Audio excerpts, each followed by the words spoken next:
नमस्कार, आपका हमारे YouTube channel magic info synopsis में स्वागत है। अभिनंदन है। आज हम 11th कंप्यूटर साइंस के यूनिट 4 का क्विक रिवीजन करने जा रहे हैं, जिसका नाम है डिजिटल इमेज एडिटिंग। इसमें हम एडोब फोटोशॉप के बारे में पढ़ेंगे। यूनिट 4 11th कंप्यूटर साइंस, जिसका नाम है digital image editing with Photoshop. इसके बारे में मैं आपको बता दूं कि इस चैप्टर के मैंने 3 वीडियो बनाए हुए हैं। फर्स्ट वीडियो होगा आपका थ्योरी वाला, जिसमें हम थ्योरी वाला पार्ट कवर करेंगे इस चैप्टर का। सेकंड जो वीडियो होगा वो होगा प्रैक्टिकल वाला, इसमें हम प्रैक्टिकल सेक्शन कवर करेंगे। और थर्ड वीडियो होगा हमारा थ्योरी प्लस प्रैक्टिकल, इसमें हम थ्योरी के साथ साथ प्रैक्टिकल भी देखेंगे। तो ये तीनों वीडियो मैंने आपके कन्वीनियंस के लिए बनाए हुए हैं। आपकी जो रिक्वायरमेंट है आप उस रिक्वायरमेंट से वो पर्टिकुलर वीडियो देख सकते हैं। इससे आपका टाइम भी बचेगा और आपको रेलिवेंट मटेरियल भी मिलेगा। जो लोग थ्योरी प्रोस्पेक्टिव से पढ़ने वाले हैं वो थ्योरी वाला वीडियो देखें, जो प्रैक्टिकल देखना चाहते हैं वो प्रैक्टिकल वाला वीडियो देखें, और जो थ्योरी प्लस प्रैक्टिकल दोनों चीजें अंडरस्टैंड करना चाहते हैं इकट्ठे, तो वो थ्योरी प्लस प्रैक्टिकल वाला वीडियो देखें। ये तीनों वीडियो आपको हमारी वेबसाइट magicinfo.in पे भी मिल जाएंगे।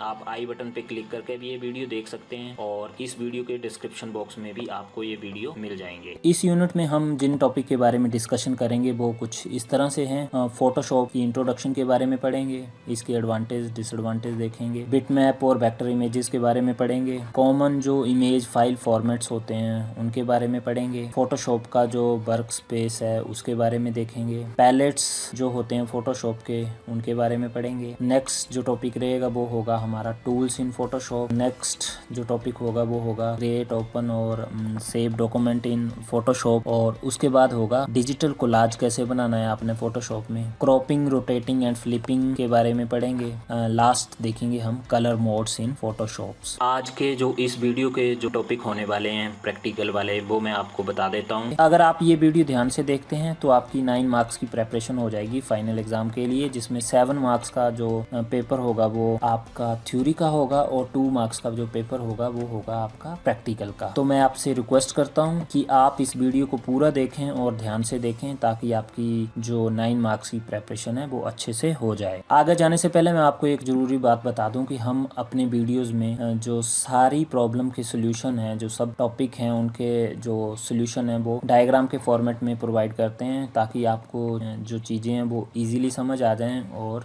आप उनको ज़्यादा समय तक याद रख सकें। इन सारे टॉपिक के बारे में आप अलग अलग से पढ़ना चाहते हैं तो आप आई बटन पे क्लिक करके हमारी प्लेलिस्ट सेलेक्ट कर सकते हैं चैप्टर नंबर 4 की। तो आप इन टॉपिक के बारे में डिटेल में अलग अलग से भी पढ़ सकते हैं चैप्टर 4 के। हमारा जो फर्स्ट टॉपिक है वो है फोटोशॉप। फोटोशॉप हमारा इमेज एडिटिंग सॉफ्टवेयर है जो कि एडोब सिस्टम ने डेवलप किया हुआ है। ये एक कंपनी है जिसने इस सॉफ्टवेयर को डेवलप किया हुआ है। इस सॉफ्टवेयर में आप क्या कर सकते हैं, इमेजेस को मैनिपुलेट कर सकते हैं, उनको क्रॉप कर सकते हैं, रीसाइज कर सकते हैं, कलर करेक्ट कर सकते हैं, और बड़े सारे फीचर हैं जो आप इमेजेस के ऊपर अप्लाई कर सकते हैं। ये सॉफ्टवेयर बड़ा ही पॉपुलर है जो प्रोफेशनल फोटोग्राफर होते हैं उनके बीच, और जो डिजाइनर होते हैं ग्राफिक डिजाइनर उनके बीच में ये वाला सॉफ्टवेयर आपका बड़ा ही फेमस है। एडवांटेज की बात करें तो फोटोशॉप आपका एक प्रोफेशनल एडिटिंग टूल है। ये ऑलमोस्ट सभी प्लेटफॉर्म के लिए अवेलेबल है। आप इसको विंडोज ऑपरेटिंग सिस्टम में चला सकते हैं, मैक में भी चला सकते हैं, एंड्रॉयड और iOS में भी चला सकते हैं। ये ऑलमोस्ट आपके सभी फाइल फॉर्मेट को सपोर्ट करता है। इसमें आप बेसिक वीडियो और GIF फाइल बना सकते हैं, compatible with the other program output. All these are the advantage of Photoshop. अगर डिसएडवांटेज की बात करें तो ये बड़ा ही कॉस्टली है, क्योंकि सभी लोग ऑलमोस्ट $10 पर मंथ के हिसाब से पे नहीं कर सकते हैं। जो सेकंड चीज है कि आप इस सॉफ्टवेयर को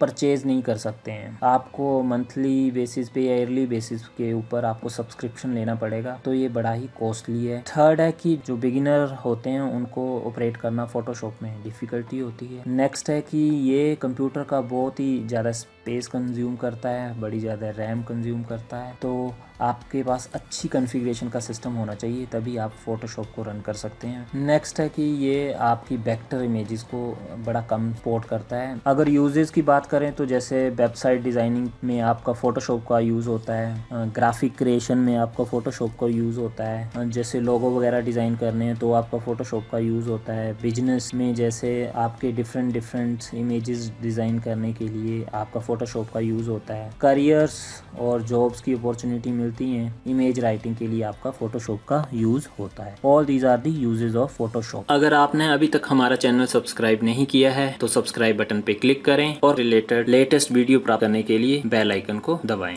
नेक्स्ट जो हमारा टॉपिक है वो है बिटमैप और वेक्टर इमेजेस में डिफरेंस। जो इमेजेस हैं कंप्यूटर में उनको बेसिकली दो कैटेगरी में डिवाइड किया हुआ है, कैटेगराइज किया हुआ है, बिटमैप इमेजेस और वेक्टर इमेजेस। इस डायग्राम में आप देख सकते हैं दो इमेजेस आपको 100% और 300% के ऊपर मैंने ओपन की हुई हैं। जो बिटमैप इमेज है वो देख रहे हैं कि 300% के ऊपर आपकी क्या हो रही है, ब्लर हो रही है, आपकी पिक्सलेट हो जा रही है। बट जो वेक्टर इमेज है वो देखेंगे बिल्कुल एग्जैक्ट वैसी ही रह रही है, उसमें कोई भी प्रॉब्लम नहीं आ रही है। तो जो मेजर डिफरेंस है वो आप यहाँ से कैलकुलेट कर सकते हैं कि बिटमैप और वेक्टर इमेजेस में क्या डिफरेंस है। अब हम इनके डिफरेंस डिटेल में पढ़ेंगे कि जो बिटमैप इमेज होती है वो पिक्सल से मिलकर बनी होती है, छोटे छोटे डॉट से मिलकर बनी होती है, उनको पिक्सल बोलते हैं, ये जो बिटमैप इमेज है। और जो वेक्टर इमेज होती है वो मैथमेटिकल कैलकुलेशन से बनी होती है, जैसे मैथमेटिकल ऑब्जेक्ट्स और लाइन से। जो बिटमैप इमेज होती है वो रेजोल्यूशन डिपेंडेंट होती है। इसका मतलब ये है कि जैसे आप बिटमैप इमेज को एनलार्ज करेंगे तो उसकी क्वालिटी क्या होगी, कम होगी, लॉस होगा उसमें क्वालिटी का। जो वेक्टर इमेज होती है वो रेजोल्यूशन इंडिपेंडेंट होती है। तो आप देखेंगे कि जैसे ही हम इनको एनलार्ज करते हैं तो वेक्टर इमेजेस के ऊपर कोई फर्क नहीं पड़ता है। थर्ड जो डिफरेंस है, बिटमैप इमेज को हम वेक्टर इमेज में इजीली कन्वर्ट नहीं कर सकते हैं, बट जो वेक्टर इमेज है हम उसको बिटमैप में इजीली कन्वर्ट कर सकते हैं। फोर्थ जो डिफरेंस है वो है कि जो बिटमैप इमेज होती है वो ज्यादा स्टोरेज स्पेस लेती है और जो वेक्टर इमेज होती है वो बिटमैप के कंपैरिजन में कम स्टोरेज स्पेस लेती है। जो बिटमैप इमेज होती है वो लेस प्रोसेसिंग पावर यूज करती है और जो वेक्टर इमेज होती है उसमें जो प्रोसेसिंग पावर होती है वो बिटमैप इमेज के कंपैरिजन में ज्यादा यूज होती है। क्योंकि जो वेक्टर इमेज होती है उसमें आपको मैथमेटिकल कैलकुलेशन करनी पड़ती है। बिटमैप इमेजेस के एग्जांपल हैं जैसे TIFF, JPG, PSD, GIF और PNG, ये सारे क्या हैं आपके बिटमैप इमेजेस के एग्जांपल। और वेक्टर इमेजेस के एग्जांपल हैं EPS, .ai, .cdr,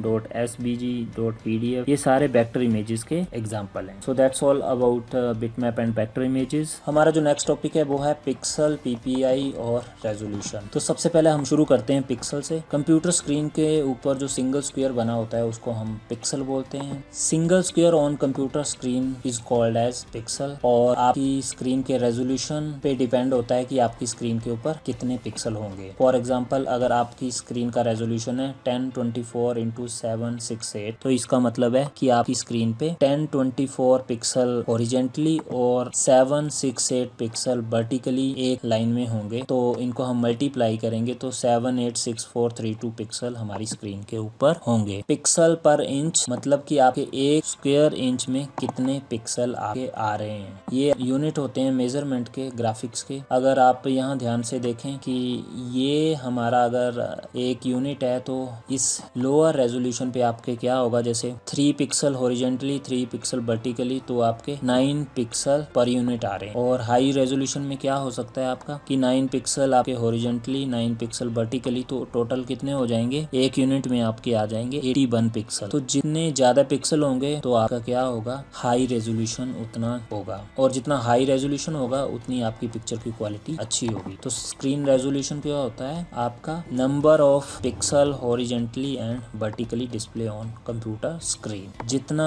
आपके पिक्सल ज्यादा होंगे, जितने आपके पिक्सल की डेंसिटी ज्यादा होगी, उतना ही आपकी जो रेजोल्यूशन होगा वो अच्छा होगा और आपकी पिक्चर की क्वालिटी उतनी ही अच्छी होगी। नेक्स्ट है कॉमन इमेज फाइल फॉर्मेट्स। हमारे जो इमेजेस होती हैं उनमें डिफरेंट फाइल फॉर्मेट्स होते हैं, डिफरेंट प्रॉपर्टीज होती हैं और उन प्रॉपर्टी के बेसिस के ऊपर हम उन्हें डिफरेंट लोकेशन पे यूज करते हैं। तो ये है हमारे डिफरेंट जो इमेज फाइल फॉर्मेट है, JPG, PNG, GIF, TIFF, PSD, PDF, EPS, AI और PMP। हम स्टार्ट करते हैं JPG फॉर्मेट से। बड़ा ही फेमस फॉर्मेट है, जॉइंट फोटोग्राफिक एक्सपर्ट ग्रुप।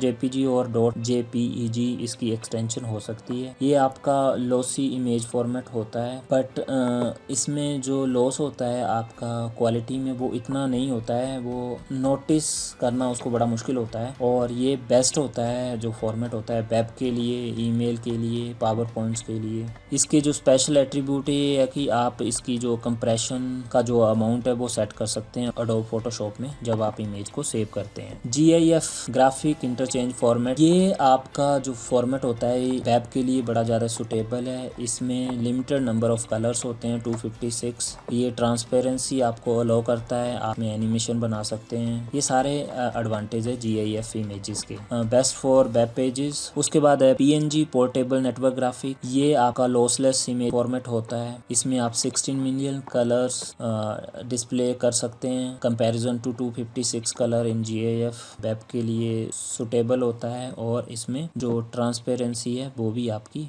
बनी रहती है। आप इसमें ट्रांसपेरेंट इमेजेस जैसे लोगो वगैरह बना सकते हैं। उसके बाद है हमारा TIFF tagged image file format, ये आपका लॉसलेस इमेज फॉर्मेट होता है। इसमें आपकी जो इमेज की क्वालिटी है वो बड़ी हाई होती है, बट इसका जो डिसएडवांटेज ये हो जाता है कि इमेज का साइज जो है वो ज़्यादा हो जाता है comparison to JPG and GIF। ये बेस्ट होता है आपका हाई क्वालिटी प्रिंट आउट निकालने के लिए, पब्लिकेशन के लिए। इसका जो स्पेशल एट्रीब्यूट है वो है कि ये ट्रांसपेरेंसी भी आपको अलो करता है। नेक्स्ट है EPS एनकैप्सुलेटेड पोस्टस्क्रिप्ट, ये आपका वेक्टर फाइल का फॉर्मेट है। इसमें आपका कंप्रेशन नहीं होता है, सुटेबल फॉर वेक्टर आर्टवर्क और सेव वेक्टर इन्फॉर्मेशन, ये इसका स्पेशल एट्रीब्यूट है। नेक्स्ट है हमारा bitmap.bmp एक्सटेंशन होती है। ये माइक्रोसॉफ्ट का नेटिव फॉर्मेट है, माइक्रोसॉफ्ट ने डेवलप किया है। इसमें कंप्रेशन नहीं यूज होता है और ये हाई क्वालिटी स्कैन्स और आर्काइव कॉपी के लिए बेस्ट। नेक्स्ट है PSD, ये आपका जो एडोब फोटोशॉप का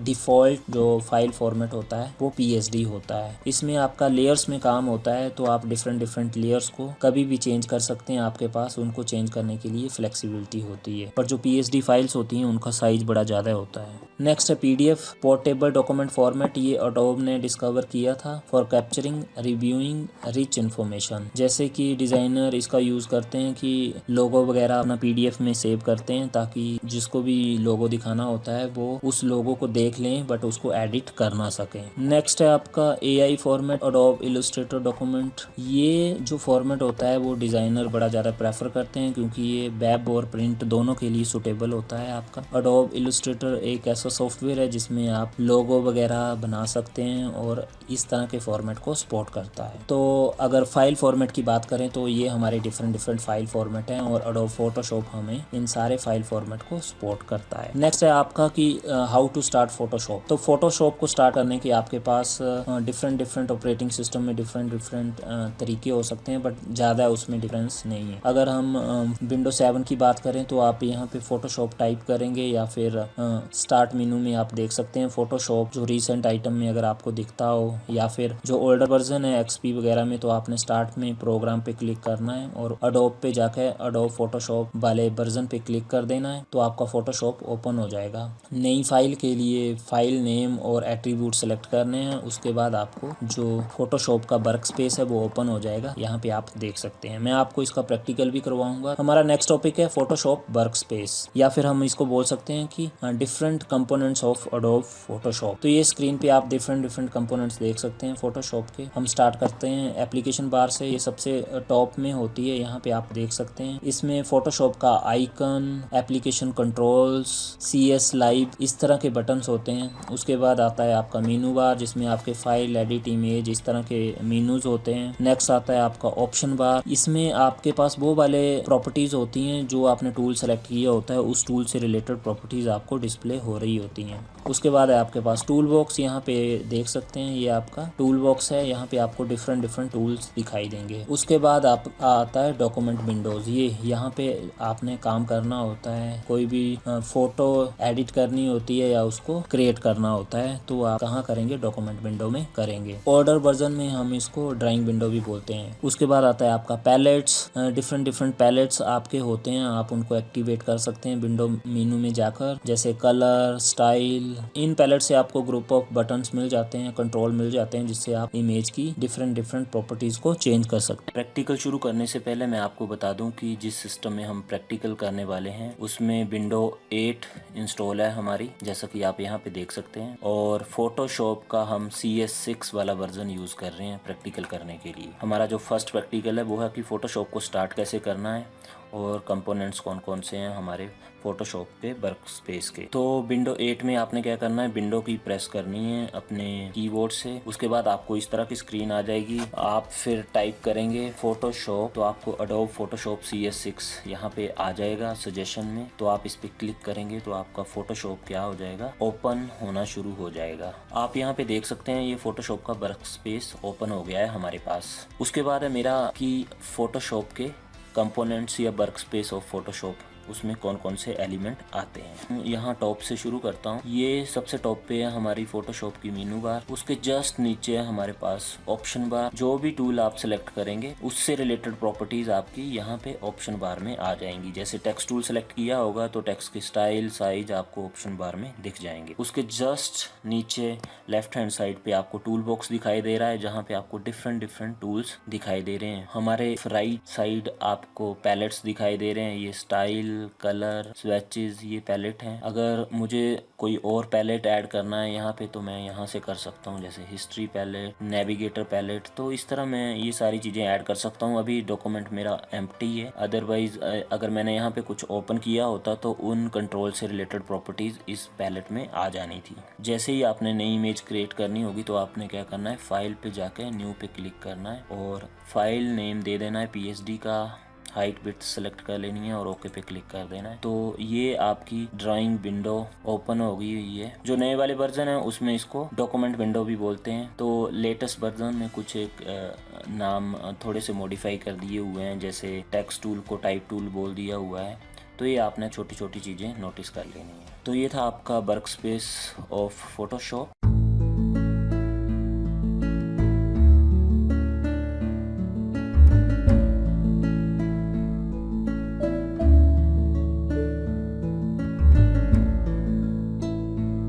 अगर आपने अभी तक हमारा चैनल सब्सक्राइब नहीं किया है तो सब्सक्राइब बटन पे क्लिक करें और रिलेटेड लेटेस्ट वीडियो प्राप्त करने के लिए बेल आइकन को दबाएं। हमारा नेक्स्ट टॉपिक है पैलेट्स इन एडोब फोटोशॉप। पैलेट्स हमारे ग्रुप ऑफ टूल्स होते हैं जिनसे हम इमेज को एडिट और मैनिपुलेट कर सकते हैं। आप डिफरेंट पैलेट्स को विंडो मेनू में जाकर हाइड और शो कर सकते हैं। हमारे पास जो डिफरेंट पैलेट्स हैं वो है navigate palette, history palette, layer palette और कलर पैलेट। अब हम इनके बारे में डिटेल में पढ़ेंगे। सबसे पहले शुरू करते हैं हम नेविगेट पैलेट से। ये आपको अलो करते हैं resize and move around with in A image. आपने उसके डिफरेंट एरियाज को देखना हो तो उसको हेल्प करता है। ये आपको कंट्रोल यहाँ पे मिला होता है जूम इन और जूम आउट करने का, जिससे आप डिफरेंट एरिया को नेविगेट कर सकते हैं या देख सकते हैं। उसके बाद है हमारे पास कलर, स्वेचेस और स्टाइल। कलर पैलेट में आपके पास फोरग्राउंड और बैकग्राउंड कलर डिस्प्ले होते हैं और उनकी वैल्यू भी डिस्प्ले हो रही होती है, RGB वैल्यू, जो बाय डिफॉल्ट वैल्यू होती है फोटोशॉप। उसके बाद आता है हमारा इसमें सेकंड टैब होता है, वो है स्वेचेस पैलेट। स्वेचेस पैलेट में क्या होता है, आप चूज कर सकते हैं बैकग्राउंड और फोरग्राउंड कलर, और आप लाइब्रेरी में अपना कोई कस्टमाइज कलर भी ऐड कर सकते हैं। उसके बाद है थर्ड वाला, यहाँ पे देख सकते हैं आपका स्टाइल पैलेट। इसमें आपको डिफरेंट स्टाइल मिल रहे होते हैं। आप अपने स्टाइल भी इसमें ऐड कर सकते हैं और एग्जिस्टिंग स्टाइल को भी यूज कर सकते हैं। नेक्स्ट है हमारा हिस्ट्री पैलेट। यहाँ पे आप देख सकते हैं इसमें भी डिफरेंट टैब्स होते हैं। हिस्ट्री पैलेट आपकी हिस्ट्री स्टोर करता है, जो भी आप एक्टिविटी परफॉर्म कर रहे होते हैं। जैसे आप क्लिक करते हैं, ड्रैग करते हैं, कलर करते हैं, मूव करते हैं किसी भी इमेज के ऊपर, तो वो आपकी हिस्ट्री सेव हो जाती है और ये आपकी अप टू 20 स्टेजेस तक की हिस्ट्री को सेव करता है। तो अगर आपने पिछले वाली सेटिंग पे जाना है तो आप हिस्ट्री पैलेट को यूज करके पुराने वाली सेटिंग पे रिवोक कर सकते हैं। उसके बाद आता है आपका लेयर पैलेट। लेयर पैलेट आपकी जो फोटोशॉप का डॉक्यूमेंट होता है, PSD फाइल होती है, उसमें जो डिफरेंट एलिमेंट्स होते हैं उनकी डिफरेंट लेयर बनी होती हैं। एटलीस्ट एक लेयर तो होती है आपकी PSD फाइल में। उन लेयर से आप उस डॉक्यूमेंट को इजीली चेंज कर सकते हैं और उन लेयर में आपको डिफरेंट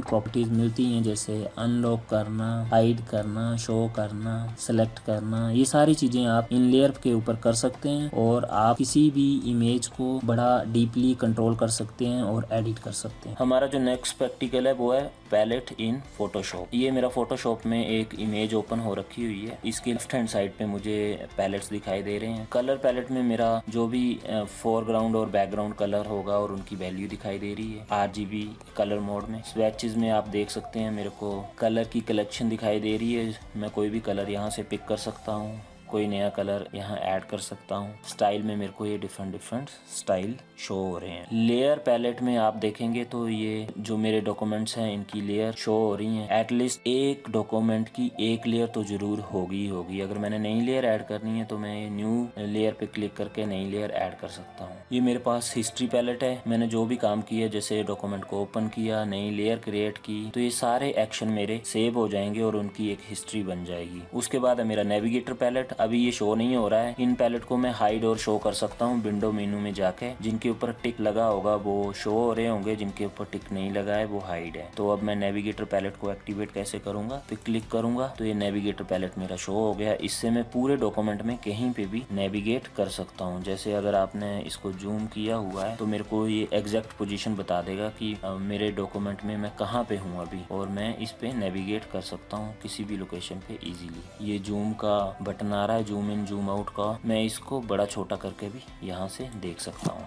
तो ये थे हमारे डिफरेंट पैलेट। आप यहाँ पे देख सकते हैं colour, style, swatches, layer palette, navigator और हिस्ट्री पैलेट। मैं इनको जब चाहे यहाँ पे ऐड कर सकता हूँ और रिमूव करने हो तो रिमूव भी कर सकता हूँ क्रॉस पे क्लिक करने के बाद। हमारा जो नेक्स्ट टॉपिक है वो है tools in adobe Photoshop. Photoshop का जो टूल बॉक्स होता है उसमें हमें डिफरेंट टूल्स मिलते हैं, जिसमें हम किसी भी इमेज को क्रिएट कर सकते हैं स्क्रैच से। और टूल बॉक्स पे जैसे ही हम माउस मूव करेंगे तो हमें टूल टिप में उस टूल का नाम शो हो जाएगा, और अगर उसके साथ ट्रायंगल बनी हुई है स्मॉल सी तो उस ट्रायंगल पे अगर हम राइट क्लिक करेंगे तो उस टूल से रिलेटेड जो टूल होंगे वो भी हमें शो हो जाएंगे। मैं इसके बारे में आपको यहाँ डायग्राम पे बता देता हूँ। जैसे मार्क्यू टूल है, इसके साथ ये ट्रायंगल बनी हुई है, इसके ऊपर मैं राइट क्लिक करूंगा तो मेरे को मार्क्यू से रिलेटेड जो भी टूल होंगे, rectangle marquee, ellipse marquee tool, उससे रिलेटेड टूल होंगे वो शो हो जाएंगे। और जैसे मैं माउस मूव करूंगा तो मेरे को इनका नाम यहाँ पे डिस्प्ले हो जाएगा। तो ये हमारा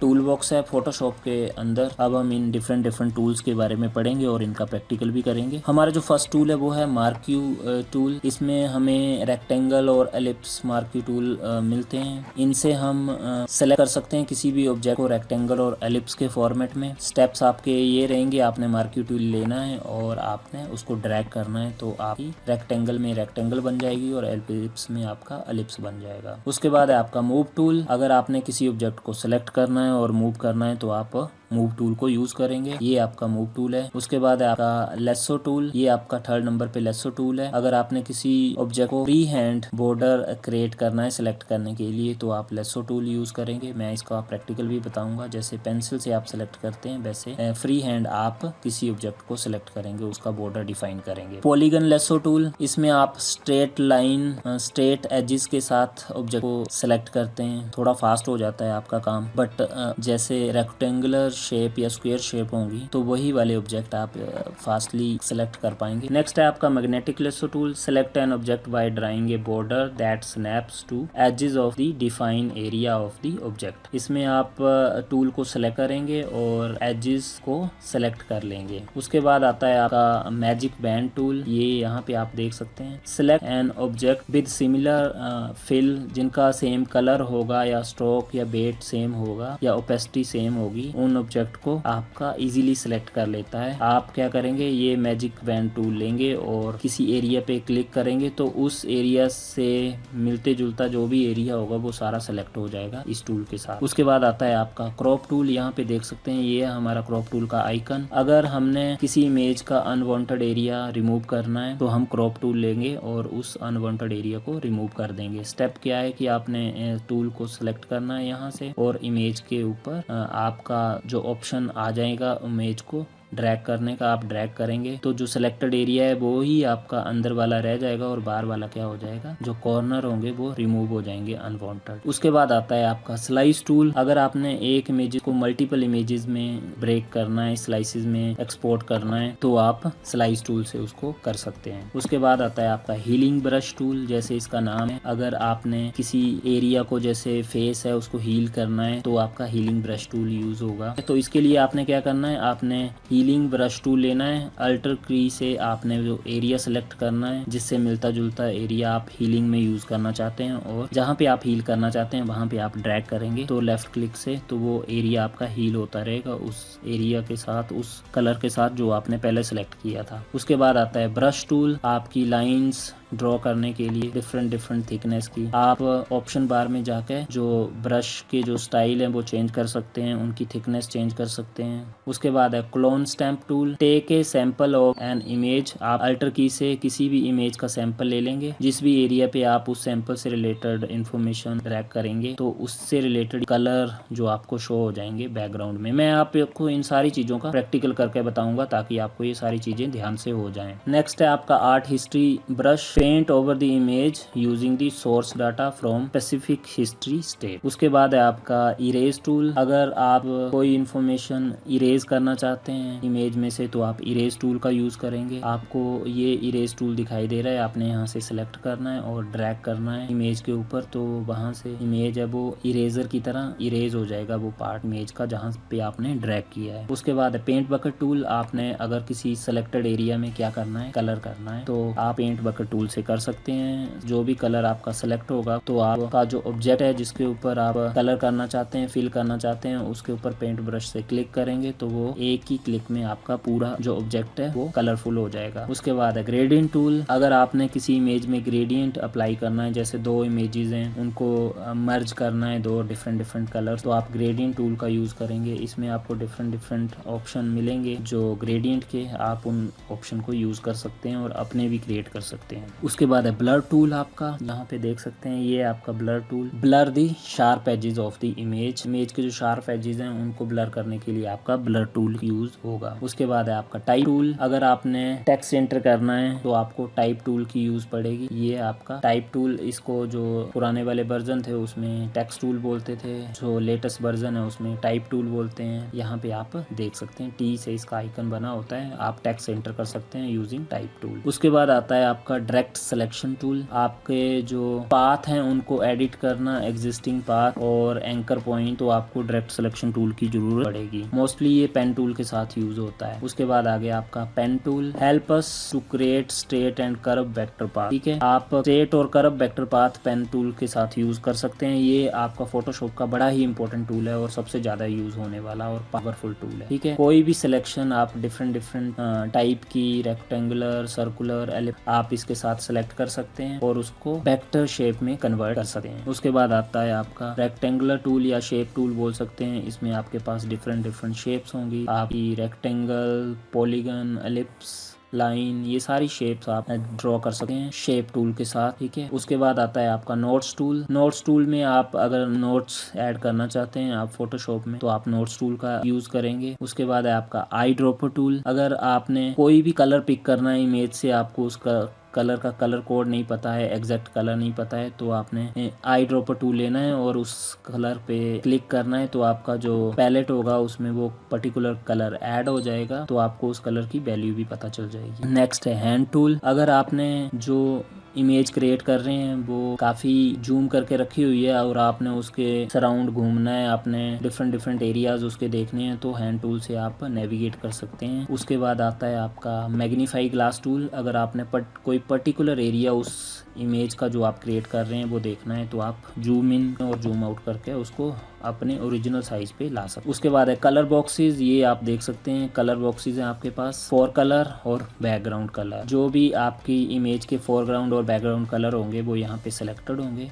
आप इनको चेंज भी कर सकते हैं एक्सप्रेस करके। उसके बाद है स्टैंडर्ड मोड और क्विक मोड, ये यहाँ पे देख सकते हैं। इस विंडो पे आप देख सकते हैं ये फोटोशॉप का 7 वर्जन है, पुराने वाला। इसमें जो टूल बॉक्स होता था वो आपको ऐसा दिखाई देता था, और CS6 वर्जन है जिसमें हम प्रैक्टिकल करेंगे, उसमें आपको टूल बॉक्स थोड़ा सा डिफरेंट दिखेगा, ज्यादा डिफरेंस नहीं है। अगर आपने अभी तक हमारा चैनल सब्सक्राइब नहीं किया है तो सब्सक्राइब बटन पे क्लिक करें और रिलेटेड लेटेस्ट वीडियो प्राप्त करने के लिए बेल आइकन को दबाएं। हमारा जो नेक्स्ट प्रैक्टिकल है वो है टूल्स इन टूल बॉक्स। अब मैं आपको टूल बॉक्स के जो डिफरेंट टूल्स हैं उनके बारे में बताऊंगा प्रैक्टिकल करके। तो मैं सबसे पहले रेक्टेंगल मार्की टूल लेता हूँ। ये मैंने टूल लिया, मेरे को जो भी एरिया सेलेक्ट करना था मेरी रिक्वायरमेंट के अकॉर्डिंग मैंने सेलेक्ट किया। उसके बाद मैंने Ctrl+C दबाया और Ctrl+B प्रेस किया, तो आप देखेंगे कि यहाँ पे एक नई लेयर ऐड हो गई जिसमें मैंने जो एरिया कट किया वो नई लेयर में स्टोर हो गया। अब मैं मूव टूल लूंगा और मूव टूल से एरो से मूव करूंगा, तो आप देख सकते हैं कि ये जो एरिया मैंने कट किया था वो सिलेक्ट हो गया हुआ है। इस एरिया को मैं अपने डॉक्यूमेंट में भी ले जा सकता हूँ जहाँ पे भी मेरी रिक्वायरमेंट है। इसी तरह आपका जो एलिप्टिकल मार्की टूल है वो भी काम करता है। इसमें आप एलिप्स या सर्कुलर फॉर्म में सिलेक्शन कर सकते हैं। कंट्रोल C और कंट्रोल B और मूव टूल से आप देख सकते हैं कि आपका जो एलिमेंट है वो सिलेक्ट हो गया हुआ है। आप इसको दूसरे डॉक्यूमेंट में भी ले जा सकते हैं। उसके बाद मेरा जो नेक्स्ट टूल है वो है लेसो टूल। यहाँ पे देख सकते हैं लेसो टूल आपका फ्री हैंड सिलेक्शन के लिए यूज होता है। आप लेसो टूल को सिलेक्ट कीजिए और जो भी एरिया आप सिलेक्ट करना चाहते हैं उसको फ्रीली सिलेक्ट कीजिए। ये जैसे मैंने सिलेक्ट कर दिया। अब कंट्रोल C कंट्रोल B करके देखेंगे तो आपका जो एरिया है वो सिलेक्ट हो गया हुआ है। आप इसको मूव कर सकते हैं कहीं पे भी, जहाँ पे भी आप ले जाना चाहते हो। ये डिफरेंट एलिमेंट में बता रहा हूँ कि आप इन डिफरेंट सिलेक्शन टूल से सिलेक्ट कर सकते हैं। उसके बाद जो हम मेरा नेक्स्ट टूल है वो है पॉलीगन लेसो टूल। इससे थोड़ी सिलेक्शन और इजी हो जाती है। आपकी स्ट्रेट एजेस में सिलेक्शन होती है, देख सकते हैं। मेरे को क्लिक करना है और वो लाइन ऑटोमेटिकली जनरेट हो जाएगी, straight line. Same process control C control B, नई लेयर सिलेक्ट हो जाएगी। मूव टूल लूंगा मैं और इसको मूव करके देख लूंगा तो मेरा एरिया क्या हो गया है, सेलेक्ट हो गया है। अब मैं इस जहाँ पे मेरी रिक्वायरमेंट है मैं इसको मूव कर सकता हूँ। नेक्स्ट मेरा टूल है मैग्नेटिक लेसो टूल। इसमें मेरी सिलेक्शन थोड़ी और इजी हो जाती है। मेरे को जहाँ भी सिलेक्शन करनी है ये ऑटोमेटिकली एजेस को कवर कर लेगा। मेरे को जस्ट माउस मूव करना है, वो सिलेक्शन ऑटोमेटिकली कर लेगा। तो अब मेरा ये जो एरिया है वो सिलेक्ट हो गया हुआ है। इससे आपकी सिलेक्शन और फास्ट हो जाती है। उसके बाद मेरा टूल है क्विक सिलेक्शन टूल। जैसे इसका नाम है से आपकी सिलेक्शन क्विकली हो जाती है। ये मैंने क्विक सिलेक्शन टूल लिया। अब जहाँ पे भी मैंने जो भी चीज सेलेक्ट करनी थी, ये देखो मैंने जरा सा क्लिक किया और उसने पूरा एरिया जो भी मैंने सेलेक्ट किया उससे मिलता जुलता जो भी एरिया था सारा सिलेक्ट कर दिया। जैसे अगर मैं इसको ब्लू पे करता हूँ क्लिक तो ब्लू वाला भी एरिया इसने सिलेक्ट कर दिया। ये ऑरेंज वाला करूंगा तो ऑरेंज वाला भी, ये तो तीनों एरिया सिलेक्ट कर लिए। कंट्रोल C कंट्रोल B करूंगा तो आपके पास एक नई लेयर बन जाएगी। मूव टूल से आप क्या कर सकते हो, इस सिलेक्शन को कहीं पे भी ले जा सकते हो। आपको क्लियर हो जाएगा कि ये आप कैसे सिलेक्ट कर रहे हैं। नेक्स्ट टूल है हमारे पास क्रॉप टूल। ये बड़ा ही इंपॉर्टेंट टूल है। जैसे ही मैं क्रॉप टूल पे क्लिक करूंगा तो आप देखेंगे यहाँ पे एक रेक्टेंगल सी बन गई। अब जो भी एरिया मैं सेलेक्ट करना चाहता हूँ वो मैं इस रेक्टेंगल के अंदर कर लूंगा और जो मेरे को नहीं चाहिए तो मैं इसको छोटा करूंगा ड्रैग करके और उसके बाद जो बाहर का एरिया है वो क्या हो जाएगा, रिमूव हो जाएगा जैसे ही मैं एंटर प्रेस करूंगा। अगर बाहर आप माउस मूव करेंगे तो आपको एक एरो से आएगा। आप इस बाहर वाले एरिया को क्या कर सकते हैं, रोटेट भी कर सकते हैं। अब मैं एंटर प्रेस करूंगा तो आपका वो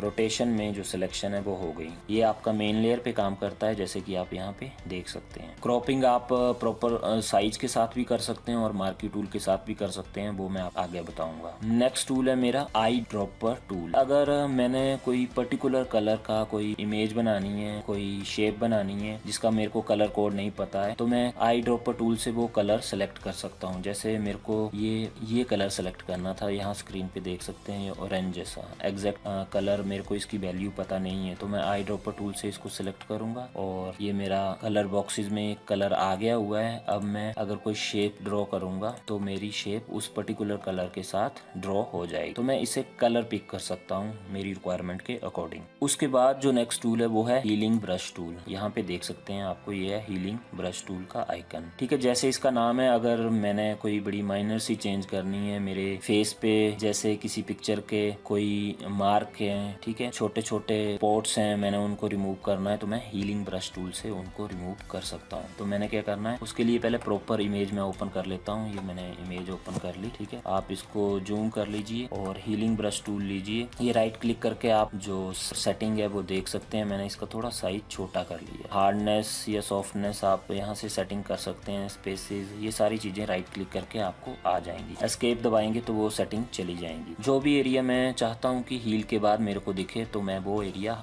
अल्ट के साथ सेलेक्ट करूंगा। मैं अल्ट की दबाऊंगा कीबोर्ड से और क्लिक करूंगा यहाँ पे। तो अब मेरा ये एरिया सेलेक्ट हो गया।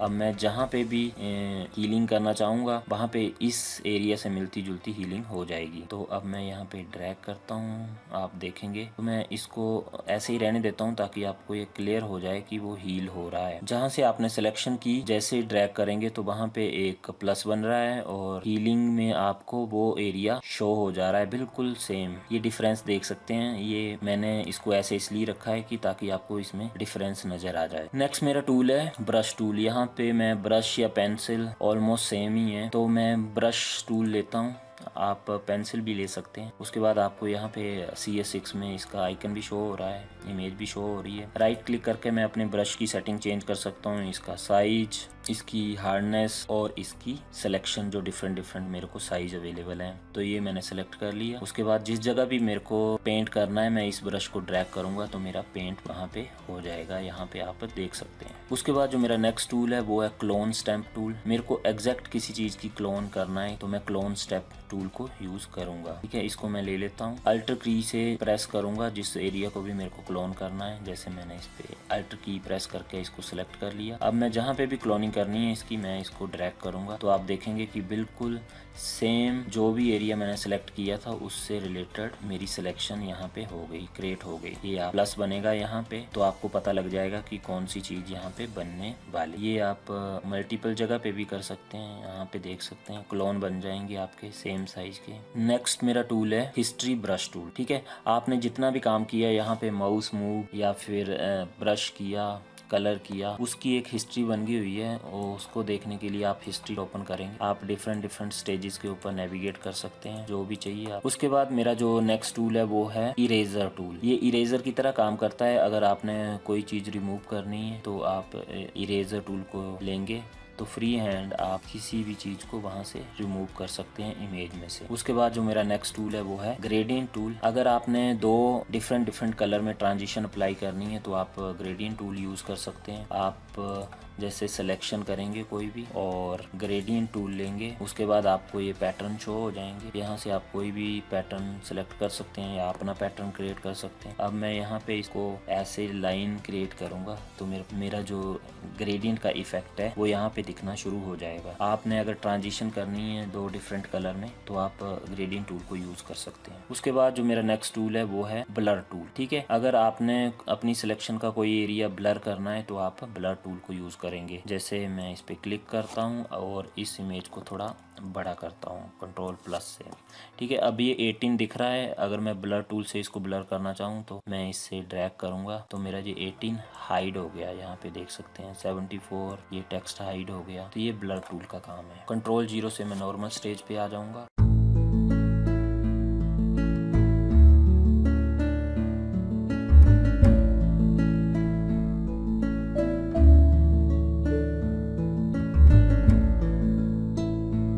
अगर आपने अभी तक हमारा चैनल सब्सक्राइब नहीं किया है तो सब्सक्राइब बटन पे क्लिक करें और रिलेटेड लेटेस्ट वीडियो प्राप्त करने के लिए बेल आइकन को दबाएं। पेन टूल से आप क्या कर सकते हैं, किसी भी शेप को या पाथ को सिलेक्ट कर सकते हैं। जैसे आप यहाँ पे देख सकते हैं इस फ्रेम में मैं पाथ को सिलेक्ट कर रहा हूँ using pen tool. Next tool है हमारा डायरेक्ट सिलेक्शन टूल। इस टूल को आप पेन टूल के साथ यूज कर सकते हैं। जैसे मैंने कोई शेप ड्रॉ की हुई है यूजिंग पेन टूल, अगर उस शेप को अल्टर करना है, जैसे यहाँ पे कुछ एरिया छूट रहा है तो अगर इसको मॉडिफाई करना है तो मैं यहाँ पे क्लिक करूँगा कॉर्नर पे तो ये डॉट्स ड्रॉ हो गए। एक बार फिर से मुझे इस डॉट पे क्लिक करना पड़ेगा और उसके बाद मैं यूजिंग एरो की अपने जो सिलेक्शन है उसको चेंज कर सकता हूँ। यहाँ पे हमारे पास है बर्न टूल, डॉज टूल और स्पॉन्ज टूल। बर्न टूल क्या करता है, आपका थोड़ा डार्क सा कर देगा। आप यहाँ पे नोटिस कर रहे हैं जिस भी जगह पे मैं इसको ड्रैग करूँगा जैसे बर्न हो जाती है कोई चीज़।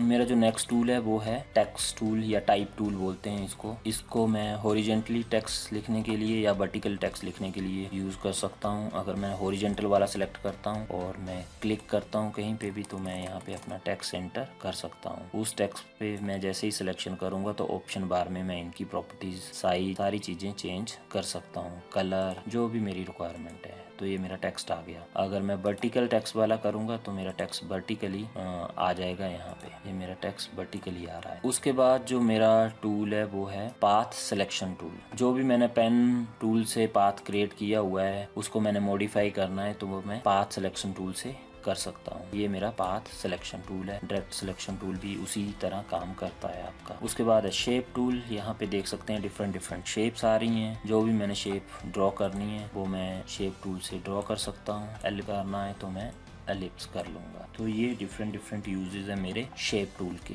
नेक्स्ट है मेरा हैंड टूल। अगर मैंने किसी इमेज को जूम किया हुआ है और मैं इसके हिडन पार्ट देखना चाहता हूँ तो मैं हैंड टूल लूँगा और इसको ड्रैग करूँगा तो मैं उस इमेज के हिडन पार्ट्स को भी देख सकता हूँ। उसके बाद जो मेरा टूल है वो है जूम टूल। ये जूम टूल पे मैंने क्लिक किया। अब जो भी एरिया मैं जूम करके देखना चाहता हूँ मैं उस पर क्लिक करूँगा। डबल क्लिक करने से मेरे को वो एरिया जूम होकर दिखाई देगा। उसके बाद ये है मेरे कलर बॉक्सेस, यहाँ पे देख सकते हैं जो भी कलर मेरे अभी मैंने सेलेक्ट किए हुए हैं, फोरग्राउंड और बैकग्राउंड आपको दिखाई दे रहे हैं। कीबोर्ड से एक्स की जब आप प्रेस करेंगे तो ये स्विच होते हुए दिखेंगे। ये छोटा सा बॉक्स आपको बताता है कि बैकग्राउंड के जो डिफ़ॉल्ट और फोरग्राउंड के जो डिफ़ॉल्ट कलर है वो अगर आपने सेलेक्ट करने होंगे तो जो ब्लैक और वाइट होते हैं। इन दोनों आइकन पे क्लिक करके आप इनको फुल स्क्रीन मोड में देख सकते हैं। तो ये थे आपके tools in Photoshop. I hope कि आपको समझ आ गए होंगे। हमारा जो नेक्स्ट टॉपिक है वो है create a new document in Photoshop या डॉक्यूमेंट सेटअप इन फोटोशॉप। तो फोटोशॉप में आपने नया डॉक्यूमेंट कैसे क्रिएट करना है। तो बड़े इजी से स्टेप हैं। आपने ऑल प्रोग्राम में जाकर फोटोशॉप को ओपन करना है और जैसे ही आपका वर्क स्पेस ओपन हो जाएगा आपने फाइल पे जाकर न्यू पे क्लिक करना है या फिर आपने कंट्रोल एन प्रेस कर सकते हैं। उससे आपका जो नया डॉक्यूमेंट है उसको ओपन करने के लिए document setup dialog box open हो जाएगा। वो डायलॉग बॉक्स कुछ इस तरह से होगा। वहाँ पे आपको नाम देना पड़ेगा इमेज का और प्रीसेट वैल्यू सेट करनी पड़ेगी। प्रीसेट वैल्यू में आपके पास US paper, mobile and device, photo, इस तरह की डिफरेंट वैल्यू होगी। जो इस तरह की भी आप इमेज बनाना चाहते हैं वो आप यहाँ पे प्रीसेट वैल्यू पे चूज़ कर सकते हैं और उससे रिलेटेड जो साइज होंगे वो आपको साइज वाले बॉक्स में शो हो जाएंगे। अगर आप अपना कस्टम साइज यूज़ करना चाहते हैं तो आपने यहाँ पे कस्टम सेलेक्ट कर लेना है और यहाँ पे आपने साइज यहाँ पे डिफाइन कर देने हैं। रेजोल्यूशन आप यहाँ से सेट कर सकते हैं 72। अगर आपने कोई प्रिंट करना है डॉक्यूमेंट तो आप 300 रेजोल्यूशन रखेंगे। ये आपके जो यूनिट्स हैं विड्थ और हाइट के, इंचेस, पिक्सल, आप अपनी रिक्वायरमेंट के अकॉर्डिंग यहाँ सेट कर सकते हैं। यहाँ पे कलर मोड जैसे सिलेक्ट करना है, कलर मोड में बिट क्या रखने हैं, 8 बिट रखना है, 16 बिट रखना है। ये सारी सेटिंग करने के बाद आप क्या करेंगे, ओके पे क्लिक कर देंगे तो आपकी जो नई इमेज है फोटोशॉप में वो इन पर्टिकुलर सेटिंग के साथ ओपन हो जाएगी। उसके बाद जो हमारा नेक्स्ट टॉपिक है वो है open document in adobe Photoshop. तो अगर आपने कोई पुराना डॉक्यूमेंट बनाया हुआ है, आप उसको एडिट करना चाहते हैं या आप उसको ओपन करना चाहते हैं तो आपके पास स्टेप क्या रहेंगे। आपने फोटोशॉप में जाना है और फाइल पे जाके ओपन पे क्लिक करना है या कंट्रोल ओ प्रेस कर देना है कीबोर्ड से, शॉर्टकट है। आपके पास डायलॉग बॉक्स ओपन हो जाएगा। उस डायलॉग बॉक्स से आप अपनी फाइल को नेविगेट करेंगे, लोकेशन ढूंढेंगे और फाइल को सिलेक्ट करेंगे और ओपन पे क्लिक कर देंगे तो आपकी जो फाइल है वो ओपन हो जाएगी। ये आप यहाँ पे देख सकते हैं। फाइल पे जाकर मैंने ओपन पे क्लिक किया तो आप डॉक्यूमेंट को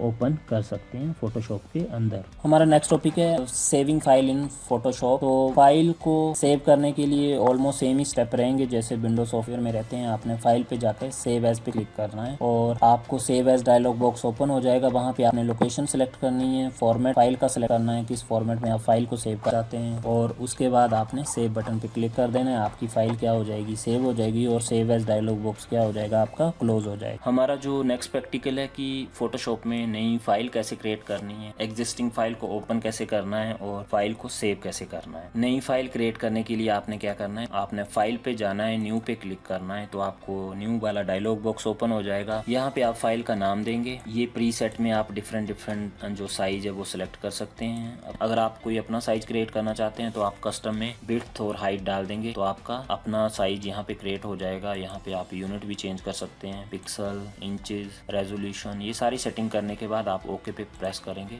तो आपकी जो नई इमेज है, PSD फाइल है, वो आपकी ओपन हो जाएगी आपकी जो सेटिंग है उसके अकॉर्डिंग। तो डॉक्यूमेंट सेटअप में आपने क्या किया, डॉक्यूमेंट की सेटिंग की जो आपने यहाँ डॉक्यूमेंट क्रिएट करने वाले थे। उसके बाद था आपका कि आपने कोई पुरानी फाइल है उसको ओपन कैसे करना है। फाइल पे जाके ओपन पे करना है क्लिक या फिर आप कंट्रोल ओ भी प्रेस कर सकते हैं कीबोर्ड से। जैसे ही आप इस पे क्लिक करेंगे तो आपका डायलॉग बॉक्स ओपन हो जाएगा। यहाँ से आप जिस फाइल को ओपन करना चाहते हैं आप उस पे क्लिक करेंगे तो वो फाइल आपकी ओपन हो जाएगी। उसके बाद अगर आपने इसको सेव करना है, ड्राइंग को आपने जो भी बनाई हुई है, तो आप फाइल पे जाएंगे और सेव एज पे क्लिक करेंगे तो save as dialog box open हो जाएगा। यहाँ पे आप फाइल की लोकेशन देंगे जहाँ पे आप फाइल को सेव करना चाहते हैं और उसके बाद यहाँ फाइल का नाम जो भी रखना चाहते हैं आप और फाइल का फॉर्मेट जो भी आप सेलेक्ट करना चाहते हैं। उसके बाद सेव पे क्लिक कर देंगे तो आपकी फाइल उस लोकेशन पे सेव हो जाएगी। हमारा जो नेक्स्ट टॉपिक है बड़ा इंटरेस्टिंग है, उसका नाम है refine selection edges in Photoshop. आप जो सिलेक्शन एजेस होते हैं उनको रिफाइन कर सकते हैं फोटोशॉप में, उनकी क्वालिटी को इम्प्रूव कर सकते हैं बड़े इजीली यूजिंग रिफाइन सिलेक्शन। और आप ये कैसे करेंगे आपको मैं बता देता हूँ कि आपने क्या करना है। आपने अपने जो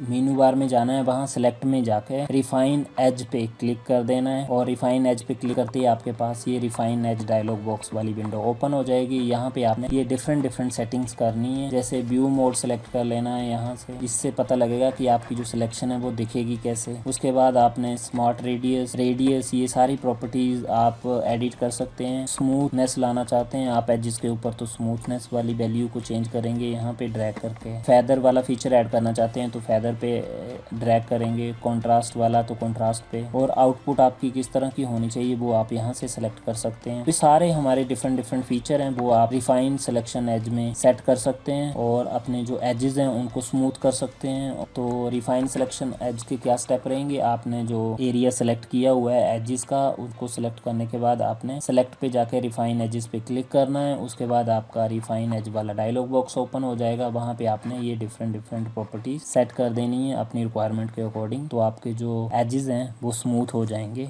हमारा जो नेक्स्ट प्रैक्टिकल है वो है रिफाइन सिलेक्शन एजेस। फोटोशॉप में जैसे ये मेरी इमेज ओपन की हुई है, इसको मैं यहाँ से लेसो टूल लेता हूँ और मैं कोई एरिया यहाँ पे जैसे फ्री हैंड सेलेक्ट कर लेता हूँ। इसके एजेस आप देखेंगे कि शार्प हैं, यहाँ पे आप देख सकते हैं। उसके बाद मैं क्या करूँगा, सेलेक्ट पे जाके रिफाइन एज पे क्लिक करूँगा तो एक नई लेयर के साथ ये ऑब्जेक्ट ओपन हो गया है। इसके एजेस आप देख सकते हैं कितने शार्प हैं। तो ये जो डिफरेंट सेटिंग मेरे को आ रही हैं, इनके बाद मैं इन एजेस को क्या कर सकता हूँ, स्मूथ कर सकता हूँ। तो व्यू में मेरे पास सेटिंग आ रही है ये वाली, इनमें से कोई भी सेटिंग जो भी मेरी रिक्वायरमेंट के अकॉर्डिंग है मैं सेलेक्ट कर सकता हूँ। स्मार्ट रेडियस या रेडियस पे क्लिक करके जो एजेस है उनके रेडियस चेंज हो जाएंगे, यहाँ पे आप देख सकते हैं। उसके बाद है आपका, अगर आपने स्मूथनेस लानी है तो आप स्मूथनेस ला सकते हैं। फेदर का फीचर यूज़ करना है तो आप फेदर का फीचर यूज़ कर सकते हैं। उसके बाद अगर आपने कॉन्ट्रास्ट चेंज करना है तो यहाँ से कॉन्ट्रास्ट चेंज कर सकते हैं। शिफ्ट एजेस वाला ऑप्शन भी यूज़ कर सकते हैं। तो आपकी ड्राइंग है जो उसके एजेस हैं आप यहाँ पे देख रहे हैं वो स्मूथ से हो गए जो हार्ड एजेस थे। हमारा जो नेक्स्ट टॉपिक है soften the edges of selection. आप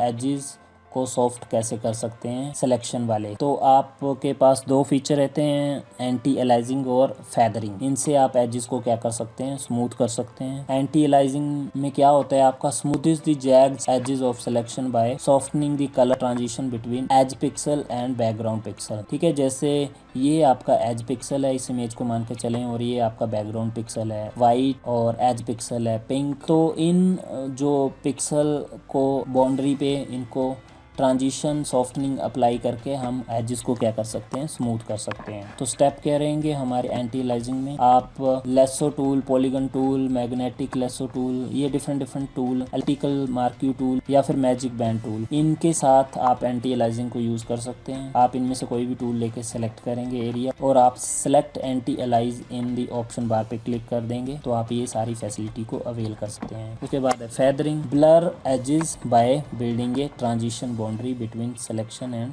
इट्स सराउंडिंग पिक्सल। ये ब्लर कर देता है आपके एजेस को सराउंडिंग की बाउंड्री के अकॉर्डिंग। इसमें आपका जो लॉस होता है कुछ एक सिलेक्शन का, क्योंकि ब्लर कर देगा आपके उस पर्टिकुलर एरिया को। इसको आपने यूज़ कैसे करना है, आप इसको लेसो और मार्क्यू टूल के साथ यूज़ कर सकते हैं। आप फेदर वैल्यू एंटर कर सकते हैं ऑप्शन बार में। जो फेदर की रेंज होती है वो 0 to 250 तक होती है और जो वैल्यू आप इसके बीच में दबाएंगे उसके अकॉर्डिंग जो आपके फेदर की विड्थ डिसाइड हो जाएगी। एंटी एलाइजिंग और फेदरिंग, तो जैसे मैंने ये इमेज ओपन की हुई है, मैं लेसो टूल से कोई सेलेक्ट करता हूँ, यहाँ पे फ्री हैंड आप देखेंगे तो इस तरह ये सिलेक्ट हो गई। बट अगर मैं, आप देखेंगे ऑप्शन बार में मेरे को ऑप्शन आ रहे हैं फेदर और एंटी एलाइजिंग का। अब मैं इसको डी सेलेक्ट कर देता हूँ, यहाँ पे मैं एंटी एलाइजिंग सेलेक्ट कर देता हूँ और फेदर की वैल्यू दे देता हूँ मैं 50। तो अब जो मेरे एजेस होंगे उनका जैसे रेडियस 50 काउंट करेगा। तो मेरी शेप मैं जैसे मर्जी सेलेक्ट करूँगा ये, बट उसको राउंड से अपने आप ही ऑटोमेटिकली कर लेगा। देखिए इसने इसको राउंड कर दिया मेरी सिलेक्शन को। तो ये था एंटी एलाइजिंग और फेदर वाला फीचर आप यूज कर सकते हैं ऐसे। जो नेक्स्ट टॉपिक है वो है text wrapping. Text wrapping enable you to surround a picture और डायग्राम विद टेक्स्ट। आपने किसी डायग्राम या पिक्चर को सराउंड करना है टेक्स्ट से, वो उसको बोलते हैं टेक्स्ट रैपिंग। ये डिफरेंट एग्जांपल है टेक्स्ट रैपिंग के। ठीक है, इमेज के ऊपर टेक्स्ट लिखा हुआ है उसको बैकग्राउंड मान के, ये सफेयर के ऊपर लिखा हुआ है, या फिर ये इमेज देखेंगे आप, इसके सराउंड हमने टेक्स्ट एंटर किया हुआ है, ये इमेज के वन साइड में टेक्स्ट एंटर किया हुआ है। ये सारे एग्जांपल है आपके टेक्स्ट रैपिंग। स्टेप देखेंगे हमारे क्या है, आप इमेज को ओपन करेंगे, उसके बाद आप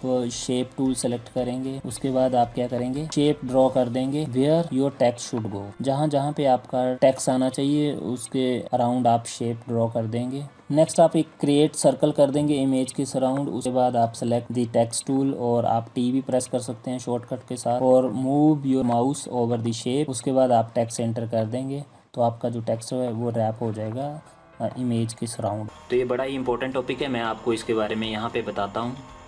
आपने क्या करना है, सबसे पहले आप कोई नया डॉक्यूमेंट ओपन कर लीजिए। अब जिस इमेज के सराउंड मैंने टेक्स्ट को रैप करना है उस इमेज को मैं ड्रैग करके यहाँ पे ले आऊँगा डॉक्यूमेंट के अंदर। Make sure your image should be PNG, उसका बैकग्राउंड ट्रांसपेरेंट होना चाहिए। उसके बाद आप शिफ्ट और अल्टर से इस स्मार्ट ऑब्जेक्ट को रीसाइज कीजिए आपकी रिक्वायरमेंट के अकॉर्डिंग। ये मैंने इस इमेज को यहाँ पे अपनी रिक्वायरमेंट के अकॉर्डिंग यहाँ पे सेंटर में रख लिया। अब मैं एंटर प्रेस कर दूंगा। नेक्स्ट मैंने कंट्रोल के साथ इस इमेज को, इस लेयर को आप देखेंगे डिफरेंट लेयर बनी हुई है, इसको मैं क्या कर लूँगा, सेलेक्ट कर लूँगा।